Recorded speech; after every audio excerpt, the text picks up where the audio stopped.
Halo student, Assalamualaikum warahmatullahi wabarakatuh. Sobahul khair, kaifa halukum? Kulukum bikhair wa afiyah insyaallah. Anak-anakku khususnya kelas 5, kali ini kita masih belajar kemuhammadiyahan dengan topik IMM atau Ikatan Mahasiswa Muhammadiyah. Nah, pertemuan kemarin Ustazah Ima sudah menjelaskan ya tentang tujuan IMM, apa itu IMM, kapan berdirinya, dan lain-lain. Nah, untuk kali ini Ustazah Ima akan membahas tentang lebih detail apa sih IMM itu sebenarnya, ruang lingkupnya itu apa aja sih, apakah hanya didirikan di mana, terus kemudian strukturnya bagaimana, atau yang lain. Nah, kalian harus tahu karena kalian itu adalah kader Persyarikatan Muhammadiyah, kader Muhammadiyah, jadi harus tahu tentang lembaga otonom atau organisasi otonom yang ada di Muhammadiyah. Nah, untuk lebih detailnya, simak penjelasan dari Ustazah Ima ya. Oke, check it out. Anak-anak, kali ini kita akan melanjutkan materi di pekan kemarin, yaitu tentang Ikatan Mahasiswa Muhammadiyah. Maksud berdirinya IMM yang pertama yaitu turut memelihara martabat dan membela kejayaan bangsa. Yang kedua, menegakkan dan menjunjung tinggi agama Islam. Yang ketiga, sebagai upaya menopang dan melangsungkan dan meneruskan cita-cita pendiri Muhammadiyah. Yang keempat, sebagai upaya pelopor, pelangsung, penyempurna amal usaha Muhammadiyah. Dan yang kelima yaitu membina, meningkatkan, dan memadukan iman dan ilmu serta amal dalam kehidupan bangsa, umat, dan persyarikatan. Nah, sudah tahu belum slogan IMM itu apa? Nah, slogan IMM yaitu anggun dalam moral, unggul dalam intelektual, dan fastabiqul khairat, abadi perjuangan. Pasti kalian sudah tidak asing lagi ya mendengar kata-kata itu karena sering sekali kita ucapkan, yaitu fastabiqul khairat atau berlomba-lomba dalam kebaikan. Nah, untuk mahasiswa Muhammadiyah adalah gerakan mahasiswa Islam yang bergerak dalam bidang keagamaan, kemasyarakatan, dan kemahasiswaan. Tujuan IMM adalah mengusahakan terbentuknya akademisi Islam yang berakhlak mulia dalam rangka mencapai tujuan Muhammadiyah. Harus hafal ya nak ya tujuan IMM. Kemarin sudah pernah kan disuruh Ustazah Ima menghafalkan waktu di pertemuan yang kemarin. Nah, jadi diingatkan Ustazah Ima lagi, jangan sampai lupa karena kita sebagai kader persyarikatan atau kader Muhammadiyah harus tahu tentang organisasi otonom yang ada di Muhammadiyah. Nah, dalam mencapai tujuan tersebut, Ikatan Mahasiswa Muhammadiyah itu harus punya strategis. Nah, strategisnya yang pertama yaitu membina para anggota menjadi kader persyarikatan Muhammadiyah, kader umat, kader bangsa, dan senantiasa setia terhadap keyakinan di cita-cita Muhammadiyah. Yang kedua yaitu membina para anggota yang selalu tertib dalam ibadah, tekun dalam studi, dan juga mengamalkannya. Yang ketiga yaitu ilmu pengetahuannya untuk melaksanakan ketakwaannya dan pengabdiannya kepada Allah Subhanahu wa Ta'ala. Membantu para anggota khusus dan mahasiswa pada umumnya untuk menyelesaikan segala kepentingannya, mempergiat, mengefektifkan, dan menggembirakan dakwah Islam amar ma'ruf nahi mungkar dalam masyarakat pada umumnya dan di dunia mahasiswa. Yang kelima yaitu segala usaha yang tidak menyalahi asas, gerakan, dan tujuan organisasi dengan mengindahkan segala hukum yang berlaku di Indonesia ini. Jadi Ustazah Ima sudah menjelaskan ya kemarin ya tentang anggaran dasar, anggaran rumah tangga atau ADART yang ada di organisasi. Jadi IMM itu adalah organisasi yang sah, yang sudah mempunyai ADART ya. Karena IMM itu sudah mendunia, sudah luas, di mana-mana ada IMM di Indonesia, bahkan ada organisasi IMM yang di luar Indonesia.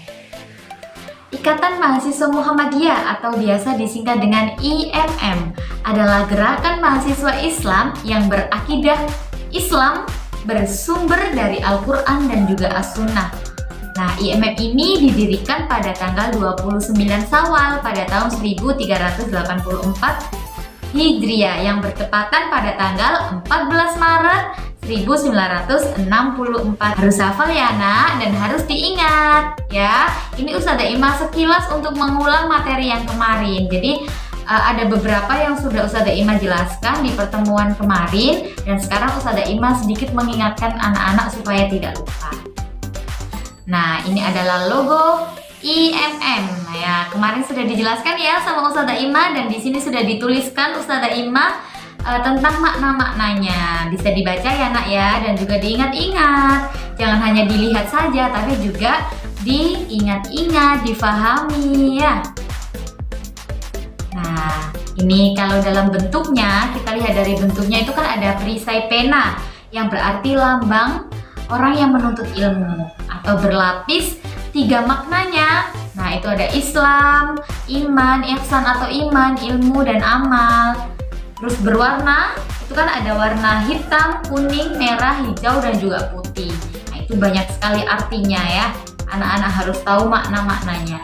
Terus gambarnya itu ada sinar matahari, ada bunga melatinya, dan ada juga tulisan fastabiqul khairat atau berlomba-lomba dalam kebaikan. Nah, untuk jenjang kader IMM, nah ini yang kalian harus diperhatikan ya, benar-benar diperhatikan karena ini sedikit panjang penjelasannya, tapi Ustazah Ima tidak akan menjelaskan panjang sekali ya, tidak panjang dan tidak lebar supaya tidak menjadi persegi panjang. Nah, yang pertama yaitu DAD.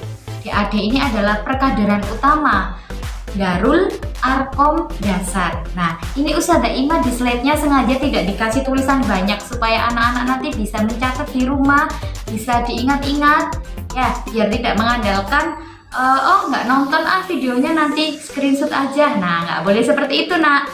Jadi benar-benar diperhatikan ya penjelasan dari Ustazah Ima supaya kalian juga nanti bisa. Apalagi kalau ujian ya, kalau ujian biasanya saya belum paham tentang ini, belum paham tentang itu. Nah, padahal Ustazah Ima sudah menjelaskan.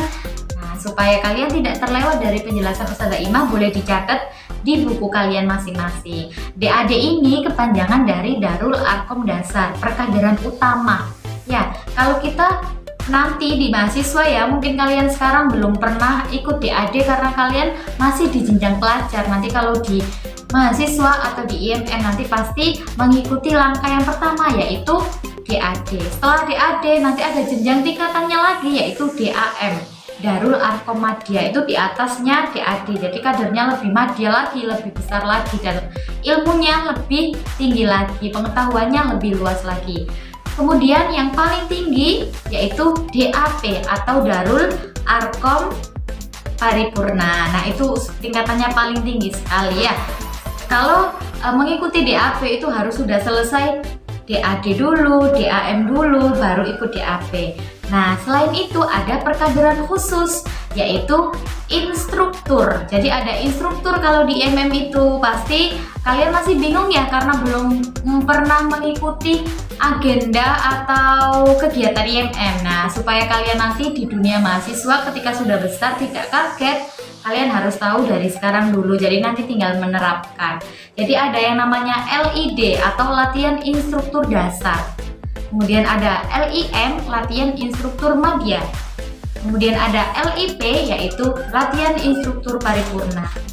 Nah, 3 itu adalah perkaderan khusus atau pendukung ya, pendukung untuk lebih meningkatkan intelektualitasnya atau ilmunya, pengetahuannya untuk mensukseskan dari cabang tersebut, seperti itu.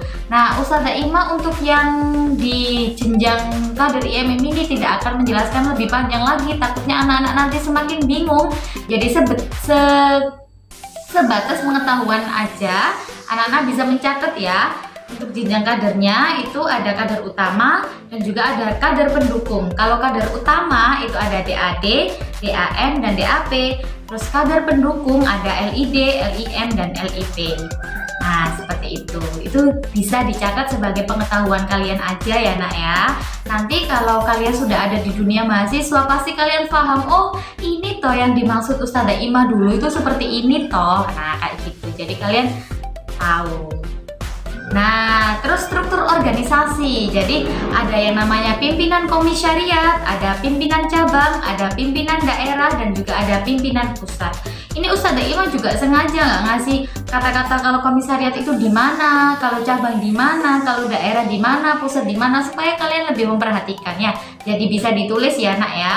Kalau pimpinan komisariat itu berada di lingkup kampus, misalnya di perfakultas atau perjurusan. Kalau misalnya di sekolah mungkin ranting ya, pimpinan ranting di sekolah itu untuk IPM. Tapi kalau untuk IMM adanya pimpinan komisariat.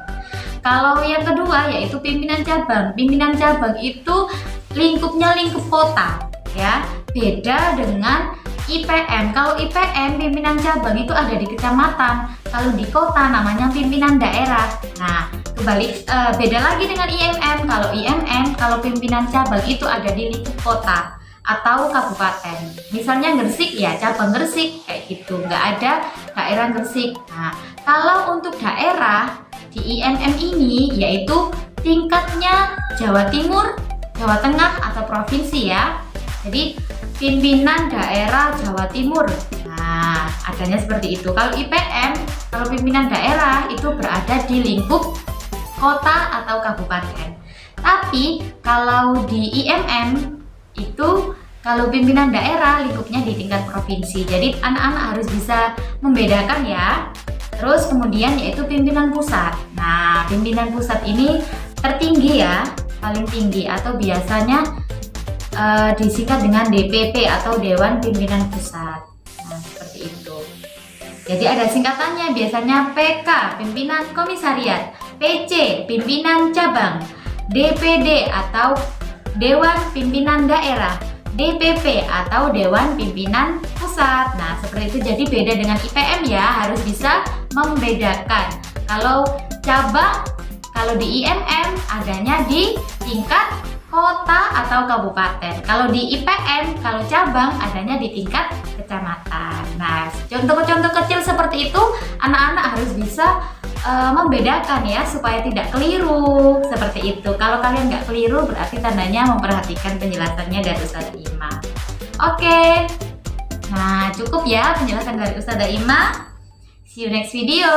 Jangan lupa belajar di rumah. Don't forget to pray on time. Don't forget to read Holy Quran. And be careful. See you next video. Assalamualaikum warahmatullahi wabarakatuh.